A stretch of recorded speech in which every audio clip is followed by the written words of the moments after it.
BCB মুস্তাফিজকে নিয়ে যা বলেছে আশা করি তা মিথ্যা হবে, বলেছেন ভারতের জনপ্রিয় ধারাভাষ্যকার আরশা ভোগলে। আগামী মাসে জিম্বাবুয়ের বিপক্ষে সিরিজ রয়েছে বাংলাদেশের, সেই সিরিজের জন্য পুরো আইপিএল খেলার অনুমতি দেয়নি বিসিবি।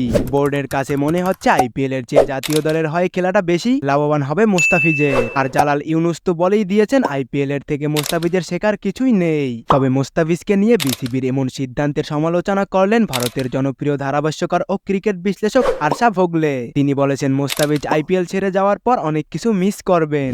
ভারতের এই জনপ্রিয় ধারাভাষ্যকার আরো বলেন, বাংলাদেশের ক্রিকেট ডিরেক্টর যা বলেছেন আশা করি তা মিথ্যা হবে, কারণ সে বলেছেন আইপিএল থেকে মুস্তাফিজের শেখার কিছুই নেই।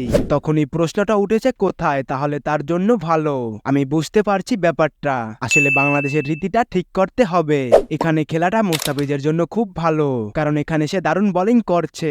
মুস্তাফিজ 1 মে আইপিএল ছেড়ে চলে যাবে। আইপিএল এর জন্য মুস্তাফিজকে প্রথম 30 এপ্রিল পর্যন্ত এনওসি দিয়েছে বিসিবি, এরপর তা একদিন বাড়ানো হয়। ফলে 1 মে পাঞ্জাবের বিপক্ষে ম্যাচ খেলেই দেশে ফিরবেন দ্য পিচ।